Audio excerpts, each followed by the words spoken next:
Bom dia, oitavo ano. Vamos estudar filosofia, ok? Peguem um livro de vocês aí de filosofia, tá bom? Todos com o livro na mão, sempre com os livros na mão, nas mãos de vocês, tá? Um livro de filosofia, quando falo de filosofia, um livro de geografia, quando falo de geografia. Nós vamos estudar filosofia, nós vamos voltar lá pro capítulo 10, que eu já tinha falado sobre ele na aula anterior, tá bom? E nós vamos voltar aqui para o capítulo 10, na página 52. Todos aí na página 52, anota essa página a partir da investigação, do título Investigação. Vou estar aqui lendo para vocês e explicando algumas coisas para vocês sobre esse daqui, que nós já começamos esse assunto. Fala sobre a busca da felicidade. A busca da felicidade faz parte da existência humana. É verdade, todos nós buscamos ser felizes em alguma coisa, todos nós buscamos alguma coisa assim para deixar a gente bem. A gente busca fazer as coisas certas, a gente busca alguma coisa, né, que vai trazer um bem pra gente. Então, isso faz parte do ser humano, tá? Essa busca pela felicidade.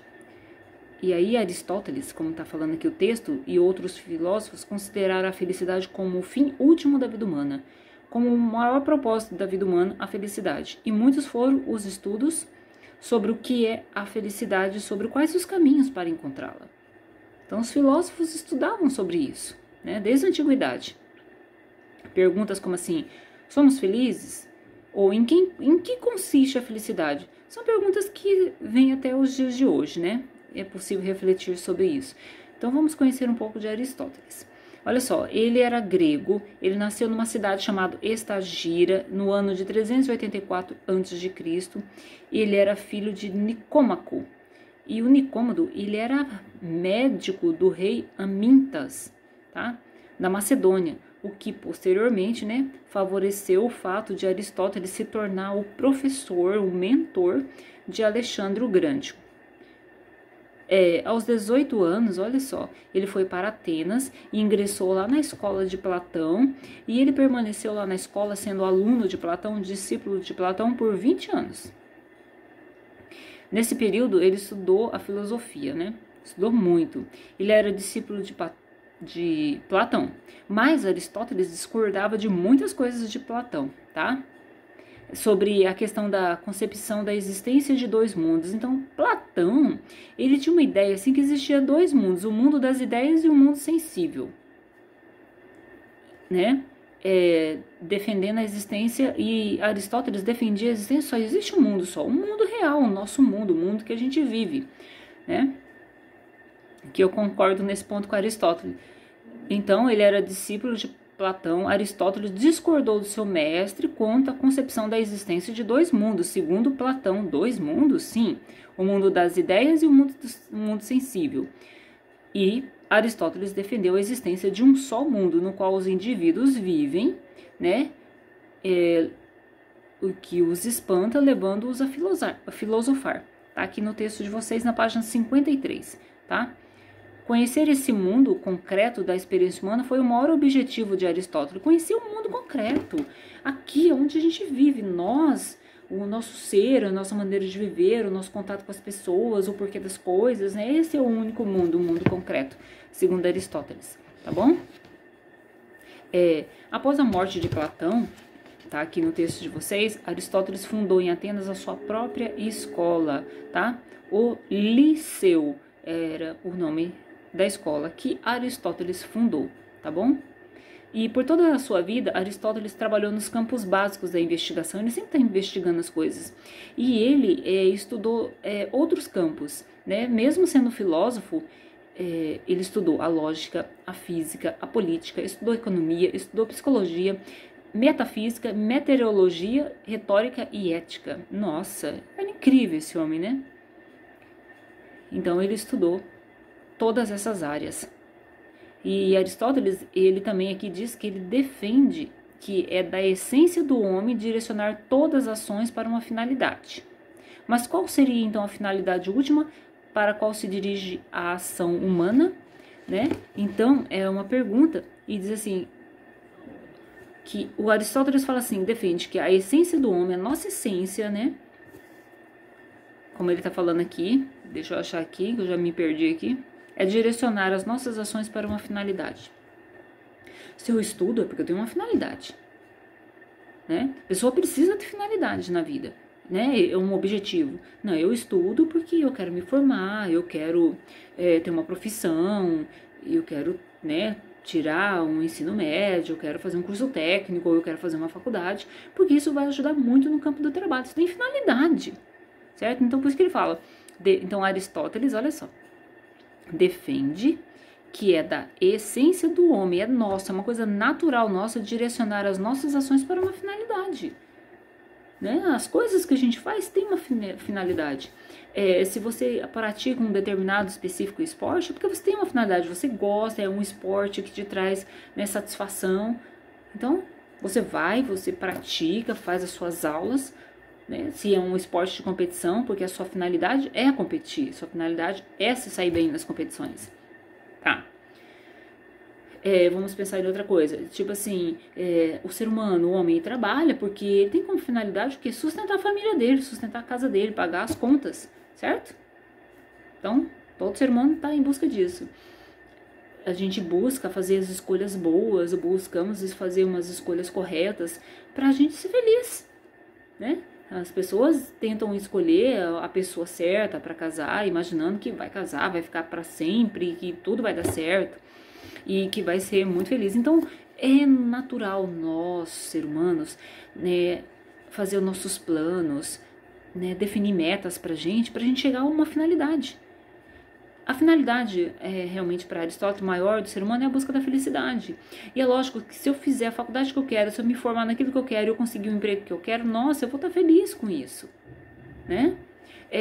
Se eu tenho uma família bonita, estruturada, né, faço as escolhas certas, e é lógico que isso vai também trazer felicidade, certo? Vamos ver o que mais que fala aqui sobre Aristóteles. E Aristóteles, ele apresenta uma hierarquia de bens, no qual ele divide os bens relativos e os bens supremos. Ai, meu Deus, que isso? Bens relativos e bens supremos. Olha o que é os bens relativos para Aristóteles. Os bens relativos: dinheiro, prazeres, saúde, honrarias, etc. São necessários para a vida cotidiana. Então a gente precisa de dinheiro, né?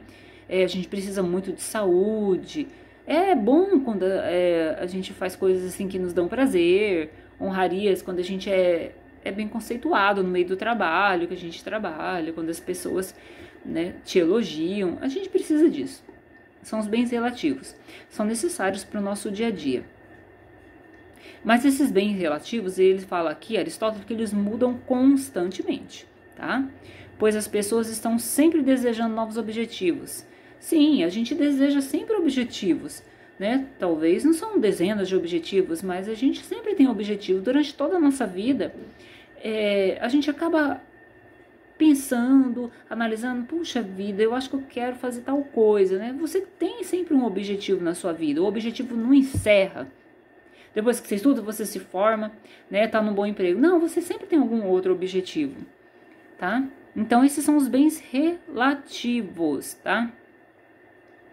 E para ele, a felicidade é o bem supremo, tá?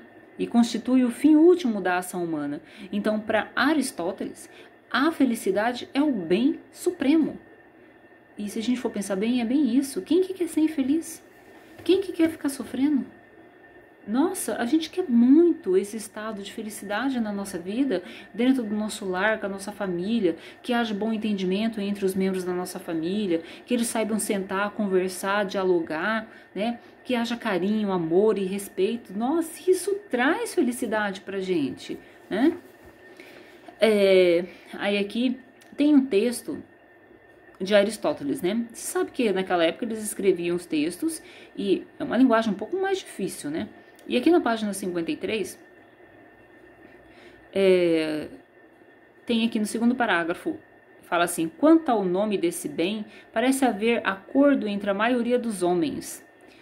Tanto a maioria como os mais sofisticados dizem ser a felicidade, o bem supremo, né?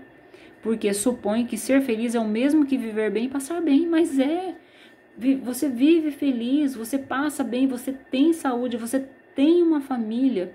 que tá ali presente, né? Tá junto de você, conversa, brinca. Isso é ótimo. É um bem muito, sabe? Não falta alimento. Então, isso é muito bom.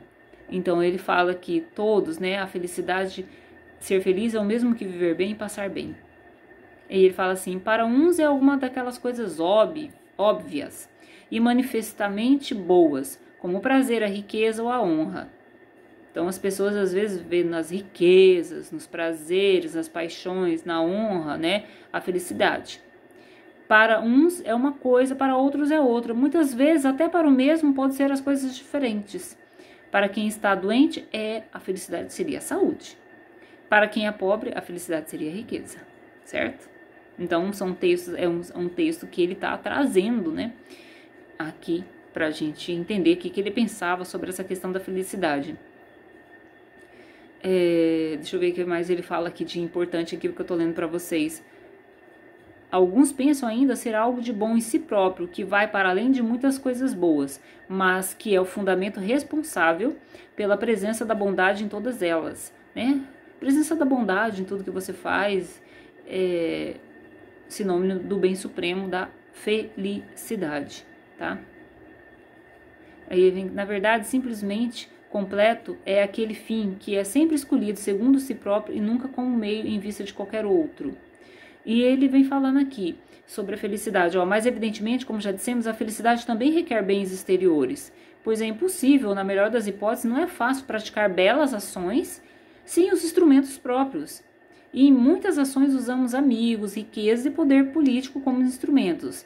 E há certas coisas cuja falta empana a felicidade, cuja falta, né, não traz a felicidade. Boa estirpe, bons filhos, beleza, né? Vocês percebem que a felicidade pode ser um conjunto de um monte de coisas e que Aristóteles já via isso no passado, né?